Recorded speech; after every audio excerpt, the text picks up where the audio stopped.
Hi hello welcome to news 360 రంగుల రాట్నం movies @24/7. ఈ రోజు అప్డేట్ ఏంటో ఒకసారి చూసేద్దాం. హీరో హీరోయిన్ల మధ్య ఏజ్ గ్యాప్ గురించి ఎప్పటి నుండో చర్చలు జరుగుతూనే ఉంటాయి. ఈ విషయంపై రవితేజకి కూడా ఎన్నో ప్రశ్నలు ఎదురవుతున్నాయి. మాస్ మహారాజా రవితేజ హీరోగా నటిస్తున్న లేటెస్ట్ మూవీ మిస్టర్ బచ్చన్ అయితే రవితేజ గత చిత్రాల్లో ధమాకా సినిమా విషయంలోనూ ఇలాగే ఏజ్ గ్యాప్ గురించి కామెంట్స్ వినిపించాయి. ధమాకా సినిమాలో శ్రీలీల హీరోయిన్గా నటించింది. ఆ సమయంలో రవితేజ శ్రీలీల మధ్య ఏజ్ గ్యాప్ గురించి కూడా కొన్ని నెగిటివ్ కామెంట్స్ వచ్చాయి. కానీ ఈ సినిమా రిలీజ్ అయిన తర్వాత అందరూ నోరు మూసుకున్నారు. సినిమా బ్లాక్ బాస్టర్ హిట్ అయింది.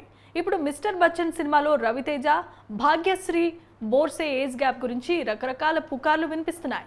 వారిద్దరి మధ్య ఏజ్ గ్యాప్ క్లియర్గా కనిపిస్తోందని నెటిజన్లు ట్రోల్స్ చేస్తున్నారు. దీనిపై దర్శకుడు హరీష్ శంకర్ స్పందించారు. మిస్టర్ బచ్చన్ అనే సినిమాలో రవితేజ భాగ్యశ్రీ బోర్సే కేవలం నటిస్తున్నారని ముందుగా అందరూ గుర్తుపెట్టుకోవాల్సి ఉందని అన్నారు హరీష్. ఎప్పుడైనా ఒక నటుడు కానీ నటి కానీ ఏజ్ని బట్టి నటించరు, సినిమాలో పాత్రను బట్టి నటిస్తారు అంతే. ఒక్కోసారి హీరోయిన్స్ యంగ్గా 25 ఏళ్ల అమ్మాయిగా కనిపిస్తారు, అలాగే మరో సినిమాలో 50 ఏళ్ల వయసున్న పెద్దావిడిగాను కనిపిస్తారు.